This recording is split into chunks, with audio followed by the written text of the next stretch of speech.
Good morning, good morning, good morning, all. Good morning, Stel. Hello, how are you? Yeah, very well, thank you. And yourself? Not too bad. Full summer today. Nice day out with the family yesterday. Yes, first swim of the year. It was excellent. Really good. Great stuff. How are you? Yeah, all good, mate. Trying to recover after my week and a half off. I feel I'm still catching up actually on everything that happened, but you need a holiday from a holiday. I think so. I need a bit of still recharging the batteries, Yeah. Yeah. Alrighty, let's see what happened overnight. First of all, as usual, we'll go from east to west. Happening in Asia, first of all, is that there's a lot to do about the Chinese interest rates. RRR expectations are for more cuts in the second, well, for cuts actually in the second half interest rates, and then an hour or so ago, there was some news out that China was asking their major banks to start cutting interest rates for loans to help to support the economy. At that time, the dollar was actually on the defensive. Dollar China was coming off a little bit from 7.12 to 7.11, and then since then we jumped again to 7.13. So the market is still has a firm view and a firm grip on the CNH, thinking that the economy is still not where it should be, and it's all reflected as well in some of the commodity prices, oil coming off as well, and that's not supportive for the CNH. We'll talk about that, about the prices in a bit. In the meantime, the US and Chinese foreign ministries have met, and they both very diplomatically called the talks candid and constructive. But at the same time, if we look at the other side of geopolitics, there was a bit of stress with one of the American boats crossing the Taiwan Strait. So everything needs to be taken with the usual kilos of salt. But anyway, they are talking, and that may be somewhere in the distant future a positive for now. But then yeah, the interest rate thing is still weighing firmly on the CNH. Dollar CNH is now staying above 7.10 in the meantime.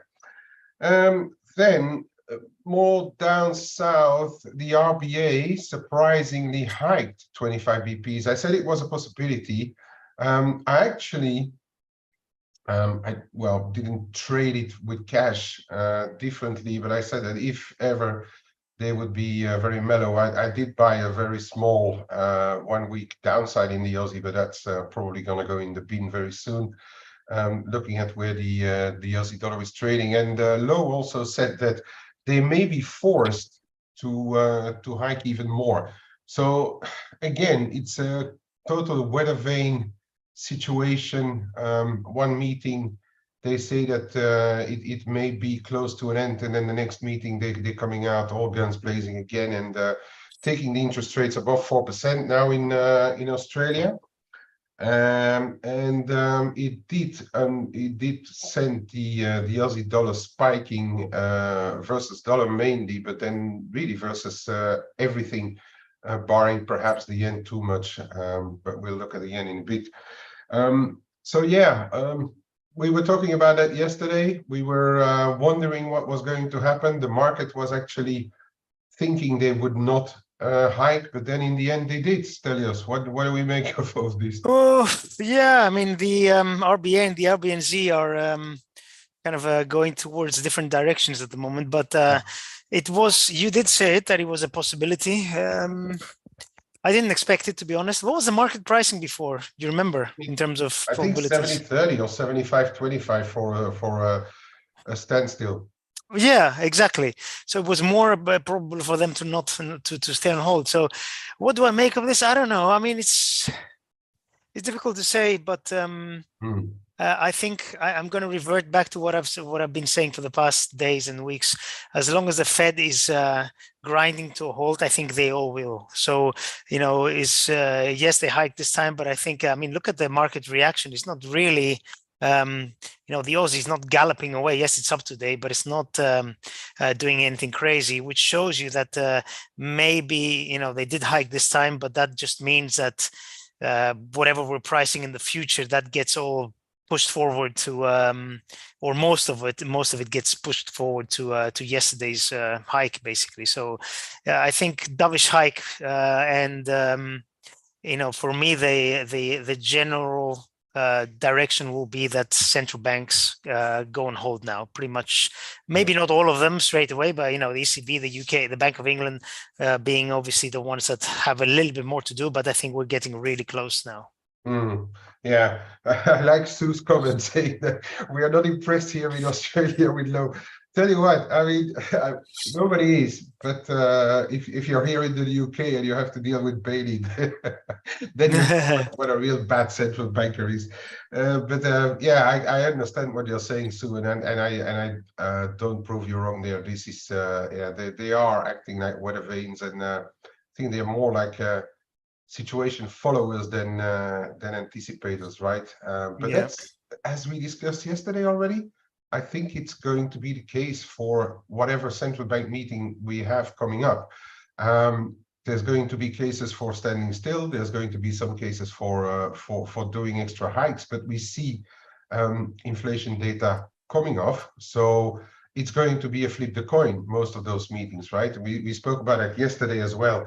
I don't know if you were with us then, Sue, but it is really going to be a flip the coin, and I personally think that the central bankers do not know before taking the decision themselves what there is to do, because they need to really, as they said over the past meetings, they are data dependent, right? And so Yeah. we can have plenty of opinions, but we can only trade what there is in front of us. What the interesting thing, though, that we have seen over the past meetings is that two things. Not all interest rate hikes are equal. That's one thing, and the market is still thinking that they might be over hiking, or we might, as Stelios also already mentioned very often, being close to the end. And what happens very often is that we have this 24, 48 hours impact on the currency, and then it's starting to wane. So it's going to be interesting on the Aussie dollar. And we are actually already, even though 67 is going to be a bigger level, we'll have a look at that later, but we are already trying to figure out if it can stay above 66.60 or not on the Aussie dollar. Right, that's enough for that. Closer to home, we had actually talking quickly about oil. It seems that the Saudis are a bit on their own there with what they are planning to do, the 1 million 1 million barrels extra cut in starting in July. Because I've seen reports overnight that actually the Russian oil, the Russians have also said that they would cut oil, are actually, their output has increased by about 20% over since the start of the year. So there's no real surprise there. The Russians, we can't trust much of what they say. But even inside the OPEC Plus, there seems to be a bit of a discord right now, and the people don't seem to be blindly following the Saudis anymore. Other countries are much more reluctant to follow to follow their lead right now. So we have to keep an eye on that. And actually, oil prices are reflecting it, and are already coming back down. WTI is trading back below $71 this morning. Let me just quickly show the what the commodities are doing right now. If you look at the oils here, you see that we are already trading back below $71, and Brent as well, which shot up to $78, $79 yesterday, is also already losing its shine. And if you look at the commodities, they are turning red again. Of course, they're not helped with the situation in China and all those warnings that we get out of China over there. So keep an eye on that commodities space. It could influence the Aussie dollar as well. And then over to the European data. And we have to acknowledge that those German data have been, it shows a red one here, but I'm not sure if their expectations are completely correct on the page. But we did see that those factory orders, and globally the German data, okay, this one is a bit higher than the prior one, but globally the European data are feeling a bit sluggish to me. And then on top of that, we had this morning the ECB's April consumer survey out, where the consumer inflation expectations actually dropped pretty sharply. So the 1 year expectation dropped from 5% to 4.1, and the 3 years outlook dropped from 2.9 to 2.5%. Now, I don't exactly know which one the ECB is going to concentrate on more. If they concentrate on the 1 year, they can continue to hike. As Lagarde yesterday also said, they think that they're not yet there on inflation. They see no peak in the core inflation yet, despite the moderation. Nagel also said that the ECB may keep raising rates beyond the summer. And then Vujicic said that inflation risks are still tilted to the upside. And then we get today's report out, where the inflation expectations are really coming down. We also had Not out overnight saying that he's one of the most hawkish ones, but he then started to say that they may need to wait, not pause. He didn't explicitly say pause, but he said need to look at the transmission of the hike. So a little scaling back from his ultra hawkish tone. So then back to Stelios. What is it about the euro right now? Is it are these inflation expectations coming off? Are the data weak enough to keep the euro under the cush, or are we just waiting for the ECB next week, waiting for the hike, and then see what is going to come out? I think we have to wait for the hike. It's baked in, right? I mean, that's happening. But you very correctly said the numbers are turning, right? And PMIs and price. What worries me more than everything is that the price and inflation data has turned and is turning. You know, PPI and every prices paid on various ISMs and all that, they're really starting to look weak. And this is the reason why central banks had been hiking like crazy, because prices were going through the roof, not because of employment. Employment has been steadily, pretty consistently good. So I think that the data is now starting to turn enough. Look at PPI, Eurozone PPI, 1% year on year, expected 5.9 yesterday. So this is a big gap, and this will translate into a lot lower inflation eventually. It obviously has a it doesn't happen from one day to the next or the 1 week to the next. It has a lag, but I think this is coming, and we know very well Lagarde, ECB, Bailey, the Bank of England, even Powell, who's probably the most hawkish central banker out of all those. They want to find reasons to stop and to stop the tightening, because they know that tightening will hurt the economy. It's economics 101. So what they want to do is they want to avoid an economic downturn while bringing inflation lower. That's what they want to do. And I think this data is now starting to give them good reason to pause. And, I've said this again, central bankers, they look at the 1 year or 2 year horizon. They try to gauge whether inflation is going to be at target within that horizon. Well, now they have good reason to say it's going to be there. I mean, I was reading, I think it was on Bloomberg, there was a piece saying that they're expecting a 3 handle on the US CPI now coming up.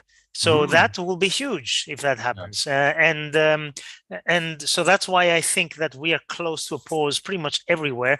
And this data, especially with the price data showing weakness, it's all the central bankers want to see, really. I mean, that's what I think they have in their minds. Obviously, I can't know, I'm not them, but that's what I think they will be looking at. I mean, really, I was not surprised by what Lagarde said, but I think she's very close to turning around again. She has to keep the same rhetoric, and we are going to go in their quiet period on Thursday. I think, if I'm not mistaken, they have 1 week, but I think she's very close on turning as well, and dropping her. She was late getting hawkish. Now she seems to be clinging on to it, but in heart and soul, she's not a hawk. And I personally think that she's pretty close on saying, okay, we are there where we want to be. Now we look at how the transmission is going to work, and then we'll see from here. I don't think she will be staying more hawkish for longer than it really needs. But yeah, so far she had to be. But I think possibly even next week she's going to announce a pause, or at least show us that she thinks we've done enough. That's a dovish hike, I think, for sure it's going to be. Yeah, something. I agree with you. And I was talking about it on in the chat room this morning as well, in the Flowonomics room, and I think if we get a spike, well, it's still very early because it's more than a week to go, but we are never prepared enough, right? But I think if we get a spike in euro on a hike, there may be a trade to do next week there, because I think personally, I think she hasn't shown it yet, but I think she's ready to turn, and she can do it on pretty quickly, right? Okay, just one thing. So let's look a little bit. What else do I have? Oh yeah, I need just an article that I was reading as well overnight, and but I'll save that for when we are really on the American continent. So let's have a quick look at what data came out. So starting, we're going to go a little bit backwards, right?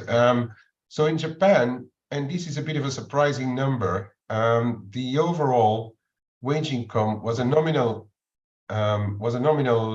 rise, but the real wages, and also dragged down by the overtime pay, the real wages year on year have actually gone down by about 3%, where the market was expecting a slower, and that's not shown here, was expecting a slower setback. And it's a bit surprising, and we will have to monitor it very, very closely what's going to happen in May, because we know that the Bank of Japan, one of the big metrics for them to start changing monetary policy is the wages in Japan.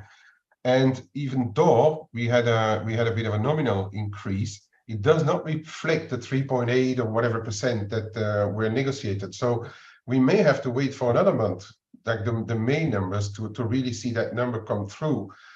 So where I thought that perhaps this time there would be a window for them announcing something, and as I've already said many times, I don't think it's going to go very fast, but they should be normalizing in a way this year. But those wages being a bit stubbornly low, also the household spending seeing an absolutely big drop here, it may hold them back from actually starting to really turn on the engines and normalize. But it's something that we'll have to see next week. Anyway, ahead of next week, I still expect the market, like we did last time, and especially after December, when Kuroda came in with a surprise.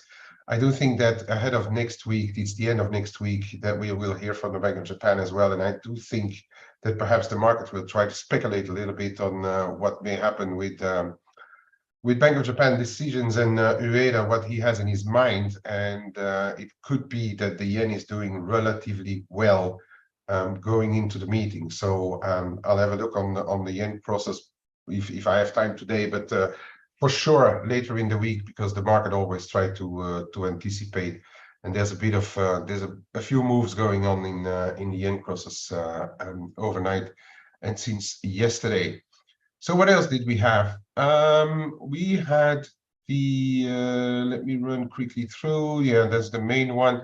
So as I said, we had those factory orders coming down in Germany.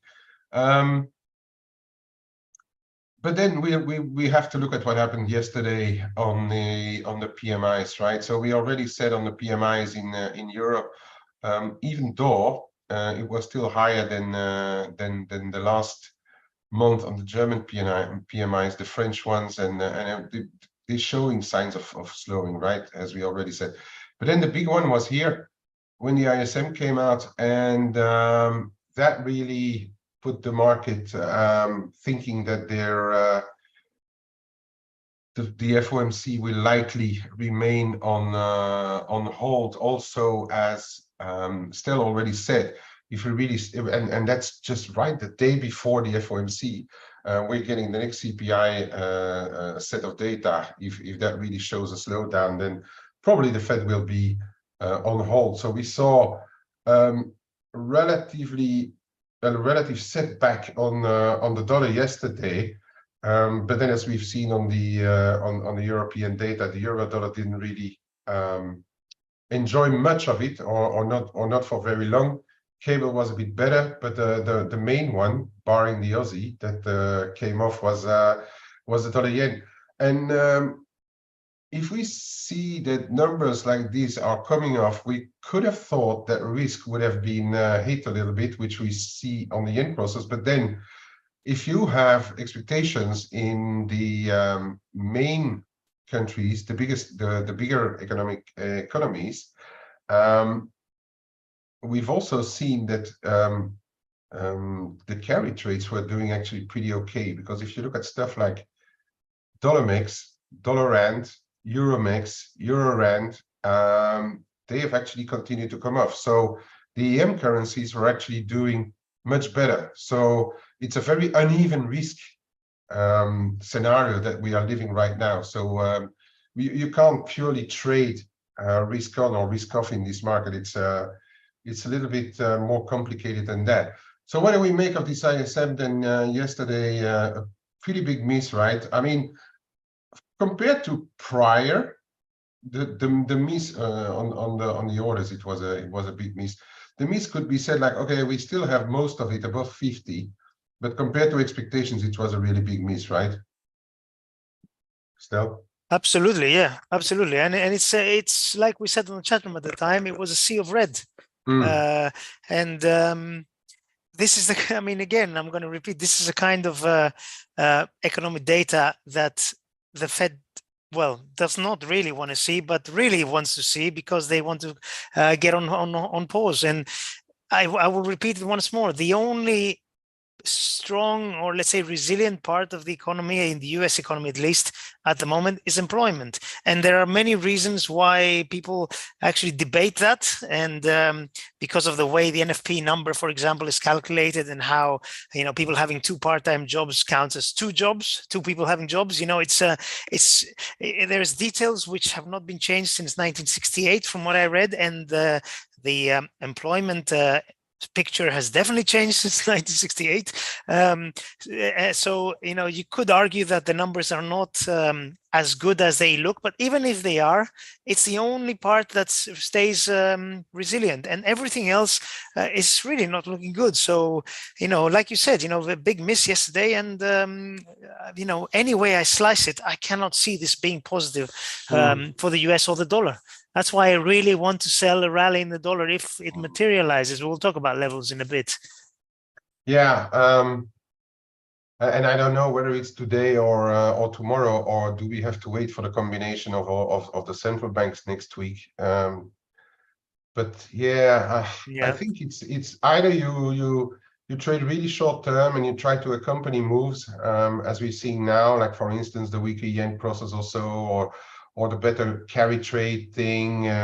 But it's still a case of remaining either very flexible if you are a short-term trader, or be very patient and wait for your levels to get hit or to come very close if you want to do it on a more longer term basis. For instance, it's I am the latter, by the way. yeah, exactly. I mean, you can argue that the euro dollar, for instance, could have a move into the 105s if you are a longer term trader, but already 106.40 is showing up. So I don't know, but those wider levels, and we've been talking about those things. This is a case of being patient, right? Or spotting the turn, even if it didn't reach your level, and then trying to catch the move once it's really starting. And then you pick your dollar, right? Then if you want to sell dollars, like for instance Stelios would like to do, then you pick your dollar, whether it be euro, dollar, yen, cable, Aussie, whatever. Or you can choose, if the economic situation is not too bad, then you can choose stuff like silver, for instance, or you can choose oil, maybe a bit of a strange one, but there's different instruments to express your positions, right? If you want to have a position in a certain currency. Okay, then what's next on the docket for today? Very little. The IV PMI in Canada hasn't really moved much over the past months, so I'm not sure whether it's going to move much today either. Then next night, but it's still Q1, right? Is the final GDP in Aussie land, but get an undershoot of this, then we might be in that scenario where we've only traded the RBA for 24 hours and Aussie dollar loses its shine again. Get a confirmation of better data, then the Aussie is probably going to form a bit of a bottom somewhere, maybe a candidate to try and pick some up at some stage. We also have both Low and Bullock talking as well overnight. Trade balance in China coming up, and what else? We have like housing prices in the UK, and then we have the German industrial production. A bit earlier today, we had the Spanish industrial production, and that also showed a pretty decent decline there versus well, a big decline versus the prior numbers, and also versus expectations. That's not a really good number. So that's another one telling us that the data in Europe may be a bit sluggish right now. So that's it. The rest we can talk about it tomorrow, I guess. Let's move over to the prices. And while I'm changing screens, where is it? Whoops. While I'm changing screens, just a couple of other things.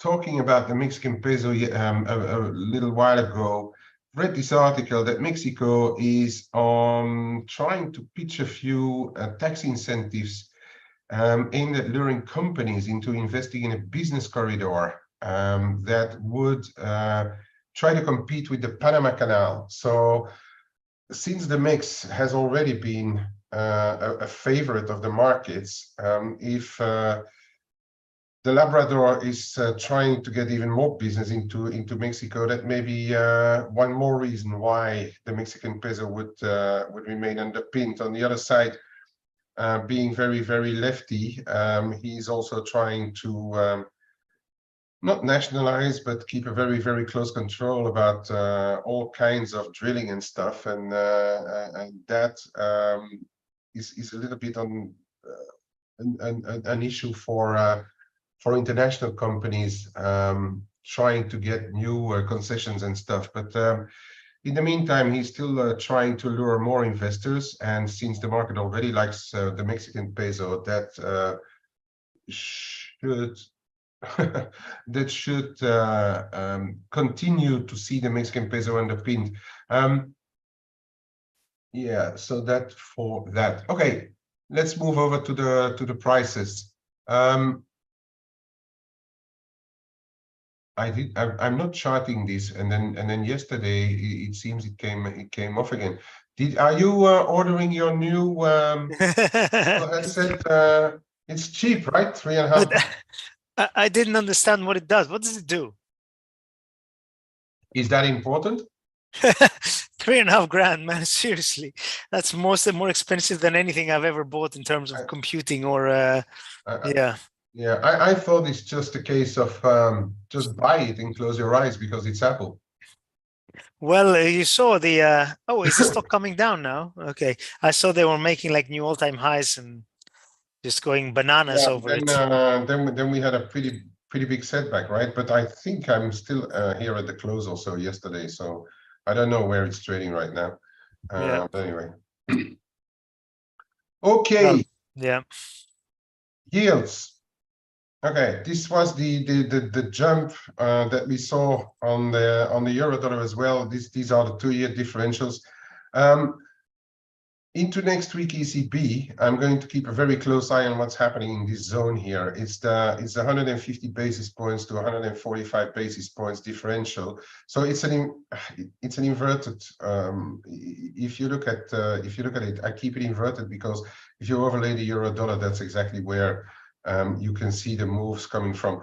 But after this inflation report this morning out of the European consumers, the differential is widening a little bit, and if you look at the euro dollar, that's where your 20-30 point setback come from.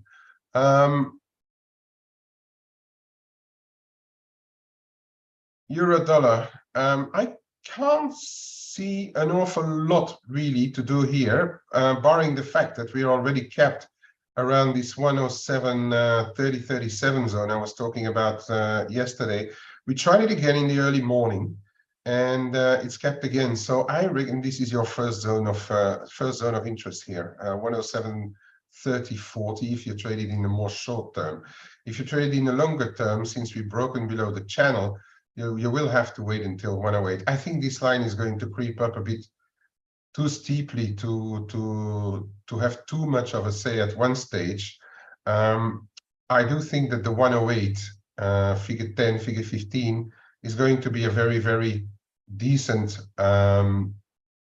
point to watch in the euro dollar, and it could have to wait until the ECB actually, or ahead of the ECB to if we retest it, to show us what it really means, this 108. But to me, this is pretty decent already. On the other side, 106.40, as I said, 106.40 it is. It's also the 78.6 of this of the rally from 105 to close to 111. It's a decent level. And then we're looking at these levels here, right, around 105, 105.15 that we saw a while back. That's early Jan, and then here as well. It's going to be a psychological level as well. And if you are a long-term trader and you think that at some stage the dollar will have done enough, unless European data completely fall out a bit on their own, because now we're seeing that the US numbers are also showing weakness. So, but if all things equal, this is going to be a very, very big zone, in my opinion. And if you think that that is enough, then this may be a very decent area to try something for the more medium term. Could be. The jury is out, but it could be. And I think this is going to be very interesting if ever we get there. As I said, it may be already enough at 106.40. That for the euro dollar. I know a lot of people are watching this cable. I don't know.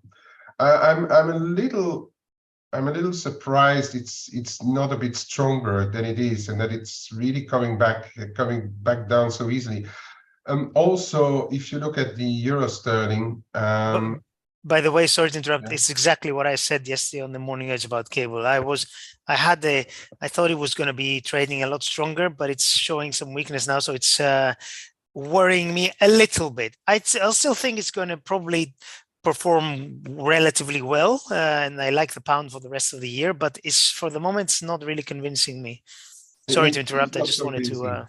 yeah. No, it is not convincing, and I also thought it would hold a little bit better than the euro. And as I said yesterday, yes, euro sterling came down while I was off and stuff, but the fact that it's so easily coming back down is I don't know, it's a bit worrying for people like me who think that sterling should do better. So yeah, I'll keep an eye on what's happening around here, 123.80, and then yeah, more in the 123s, low 123, 122.90 should be a decent level, 122.60, 70 as well.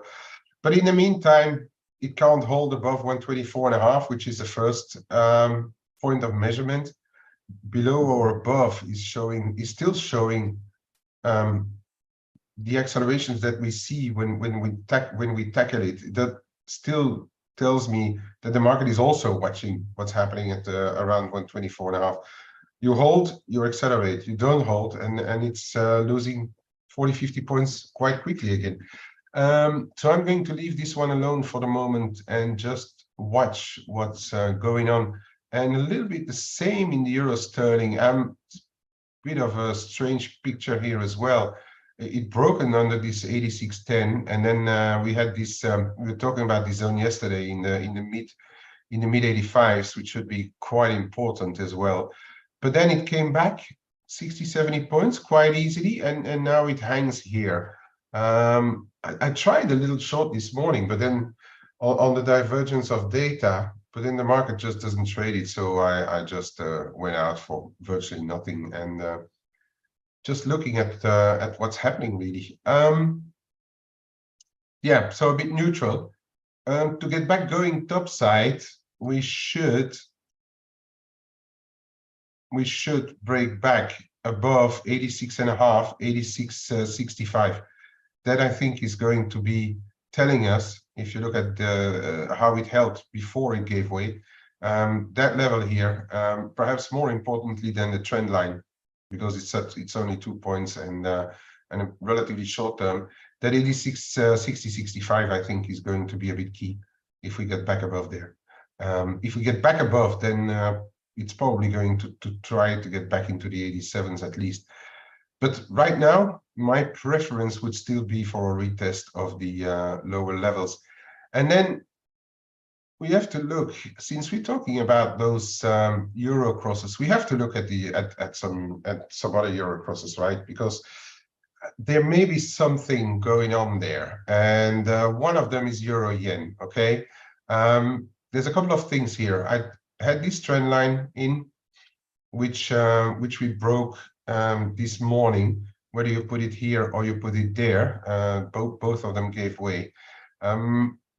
And it looks a little bit fragile to me, and that's purely then based on data, the combination of data that we had out of the US, putting pressure on the dollar yen, and then the sluggishness of the data out of the Eurozone is adding weight to this cross. And I wouldn't be surprised if we go for a test of this, what could be probably a head and shoulders, and 148.5, 50-60 could be tested on this in this round, I think. And then there we decide whether the yen has more strength or not, and that's going to be decided by this trend line. Yeah, I'm going to keep it on the daily. So we had this the break of this channel in the dollar yen, retest, jump, retest, hold, jump again into the 140s. But now yesterday we had those weaker US data as well, and dollar yen gave up the 140, and the support right now is around 138.70, 75 today. Keep a very close eye on what's happening around this trend line here, because it has shown it's important. Also, always give a few algo pips, 138.65, 75, call it. But that's going to be a relatively important level for me. And topside, I don't really see much myself before we get back closer to 139.5, perhaps 139, 50, 60 here, and then 140 again. It's probably going to be a bit psychological, although it's been crossed relatively easy. So 138, 70, 75, 139.5, that's 50, 55. That's your level there. And that will have its importance for most of the yen pairs as well. If those dollar yields continue to be sluggish and we break through this 138.70, 75, then your yen crosses will also come off. So I was looking at euro crosses, and look at this euro Aussie. Euro Aussie is on a relatively important level, around this 160, call it 160.5. That's a relatively important level. It's also 160.45-ish is also a prior low. So keep a close eye on what's happening here, especially after the RBA. And looking at the euro coming off, this thing could eventually see a little bit of a break, and why not have a move back to sub 160. The 38.2 of the whole leg higher since August last year is at 158.30, and that's also where this trend line, which was broken and then retested, and then we moved up that last leg higher. It's also where the trend line comes in. So keep an eye on where we close here on this euros. It could be quite important. Euro CAD, I already showed that one yesterday, and it's still, despite oil being lower, it's still not bouncing much. And whatever bounce we saw on the back of the lower oil has been already undone. I said yesterday 143.35. We are very close, very, very close. Also a low on yesterday. So watch out if we break here, because it's prior lows here as well. That could be your gateway for a retest of 142.40, depending on what the oils are doing. The oils are not supportive for such a move, but euro data may be enough. And we also have Bank of Canada the day after tomorrow. So it's going to get very interesting. Oh, or tomorrow. Let me have a look. Yeah, it's tomorrow. Tomorrow, Bank of Canada, and then on Friday, the labor report. Canadian dollar will be on the move. We'll have a very close look at the Canadian dollar tomorrow. Then Europe, Kiwi. No, not too much to see here. Have I looked at all those all the euro crosses? There's I need to give a special mention to this euro mix again. It's still very, very weak, and we also already broke through this support, and we are on the next support zones, spikes here. And back in 2014, ladies and gentlemen, we are trading at levels that we haven't seen since 2014. That is how strong carry trades can be if there is enough on the one side, enough differential in the interest rates. And if you're talking about, as I've already said many times, if you're talking about a currency that is a close neighbor of the United States and one of the manufacturers of the United States, and attracting investors from all over the world, including even the Chinese, that's how strong carry trades can be and how strong that currency can be. One day it'll be enough. When? I really don't know. It may be when Banxico, which is very close, which is on a pause right now, when Banxico starts to turn, that may be when we see a bottom. But are you fighting 7 or 8% or 6% interest rate differentials for a US manufacturer? I'm not sure right here and now. So this thing could actually do another 1 or 2%. Why not? Yeah, down to here, 1820s. Why not? So that for the euro crosses. Is there anything else you would like to look at still? There's been Well, the main mover now, I mean, over yesterday has been cryptos, right? We need to have a look at that. But otherwise, we are in kind of wait and see mode for the Fed and the ECB. And yes, we are getting some movement. We're getting a little bit of risk on, which we have to admit we have been warning people about for weeks. But overall, in the grand scheme of things, this is noise until we get the Fed telling us more explicitly what they're going to be doing. So they hike and then what? Or maybe they pause and then what? So because remember the chances of a hike this meeting had been quite a bit above 50%, and now it's I think 75-25 that they stay on hold. So we wait to see what they tell us in terms of how long this pause is going to last, if it is a pause or if it is a whatever the hell it is. So no, I think the only thing we need to see, I mean, apart from the stuff you've shown, is cryptos, because this is important. It's become a big market, and market cap is big now for crypto, so they influence things, and we are on a breakdown in Bitcoin, but we can have a look at that. Unfortunately, I'm not charting those cryptos myself. I can show if you want. Yeah, but I've also seen that there's something going on with Binance, right? There were wash trading allegations. Yes, trading more tokens than there are in the market. Also, I see that CBOE has won an approval for margin trading on futures, so that should go paired with more regulations, and that the Japanese also said that they put tougher money laundering regulations in place for crypto trading. So there's a bit going on there in the crypto sphere as well. I'll pass it over to you in a sec. Just want to look at this one because I pulled it up today actually this morning and saw this sterling.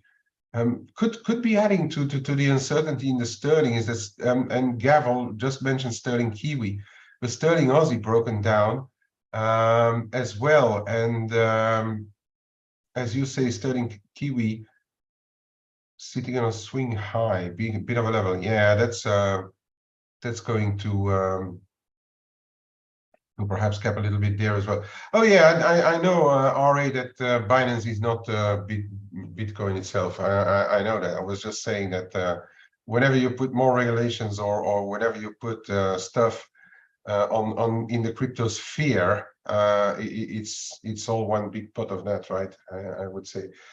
Over to you, Stel, if you want to grab it. Give me 1 minute because I'm on a call. Just 1 minute, okay? Yeah, sure, mate.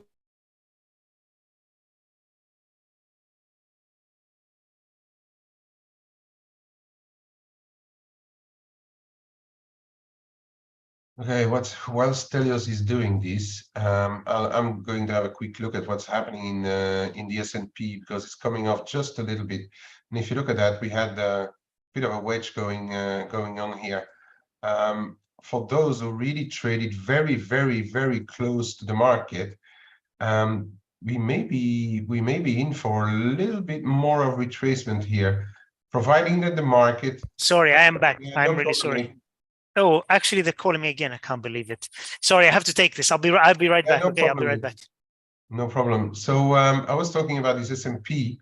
Keep an eye on what's going on here around 42.75. We are just dipping below this little trend line here that I've drawn. So that may be an interesting one as well. And then, okay, let's have a quick look at gold and silver. I'm not really inclined to trade much of it right now because, as you see, we are in a bit of a range right now, and we are around the middle of this range. It's going to be very interesting what's happening around 1985 because it's now 1, 2, 3, 4 tries to get back above and failed. And equally, and that's a level where I've been talking about often in the past, we have this 1930s has always been showing up for some reason. So you get about $50 here which inside of it's neutral to me. Sorry, it's neutral to me. But if you're a short-term trader, I'm sure you can find some levels to trade inside of these. We need to get back. We need to get back through this 1985 to get going again. If in turn, okay, we had this quick washout here the other day. But if in turn you get back below 1930s, then a move down to 1920 will be the next level to watch this trend line for gold. I'm relatively neutral on it, but if we see more weakness in the US data and the yield continues to come off, well, just per correlation. Okay, I am back. I'm really sorry. I just had to take just for correlation, gold should come back a bit higher if those yields come off. Silver a bit the same thing. I'm relatively neutral on it. This trend line is really getting watered down, even though it does tend to show up at times, but a bit neutral here as well. Really short term, and one could say like this, perhaps like this, and then your top end over here. 24, 23, 35, 30, 35. That's where we're at right now. Inside of this, I'm not planning to do much at all. I got a bit slower down in case we get a last washout to get longer again. And go ahead, Stel. Yes, sorry, I apologize about that, but there's been some developments in our family, and I have to take care of stuff. Yeah. And by the way, I'm not going to be on the flow show tomorrow. We have a funeral. No, okay. My grandmother died, but anyway, 101 years old. I hope we all get to that age without ever stepping into a hospital. I mean, that was incredible. Anyway, okay, so Bitcoin, cryptos, of course, affected by Binance and you know, the SEC's. Was it DOJ? No, the SEC is investigating, and apparently they're, you know, it's quite serious, and we know how cryptos can be sensitive to this kind of headlines. And let's face it, we keep getting loads of these, right, over the past couple of years. You know, you have FTX and you have all sorts of other stuff, and what was the name of the other? I can't remember. It's too many. But anyway, Bitcoin, I've been saying for a while. Upside break, this trend line was about 28K. Downside break, these two lows at 25.8. We are at 25.8. So, you know, we actually did break below. We're, you know, holding around there. This is crucial. If this breaks, then you have a kind of a minor support around 25.1. This is really close. But really, if this breaks, it's going to be you know, technically bad, and not only technically, but also there's an underlying reason. You know, there's an underlying kind of fundamental reason why cryptos are selling off, which is of course Binance. So you know, in the absence of any actual news, this breakdown, I would be cautious. I would say, you know, maybe it's going to be a small false breakdown. We come right back into the range. But if this does break down, I think this level is going to go straight through, and then we go towards 23.5. And then who knows? But it is looking very weak, and I've been saying for ages cryptos are underperforming risk. You know, it's been the case, and I think it will probably continue. Ethereum is a similar story, but it hasn't broken down. Excuse me, from the levels. You know, we have one at 1740, which is the low, and also this high here. So 70, 40, 50 is very important. Ethereum is kind of maybe closer to some support. Bitcoin, I think, is going straight through. So I would be very careful being long these. So, damn it, sorry. You know, you could try a really small, really tight risk reward long, because you know where you're wrong. It's very close. Could do that, but really, I think crypto is going to underperform. So I really wouldn't want to get bullish those in any shape or form at this point. Anyway, so that's what I just wanted to mention regarding cryptos. I think they're interesting. All righty. last couple Thank of you very days. much for that, still. Thank you. Yeah, And I'm not even charting them. I'm just watching the game there. I know it has some correlations with other stuff, but I prefer not to get too much involved in it. Also, yeah, but you never know where you wake up the next day when you have a position in that stuff.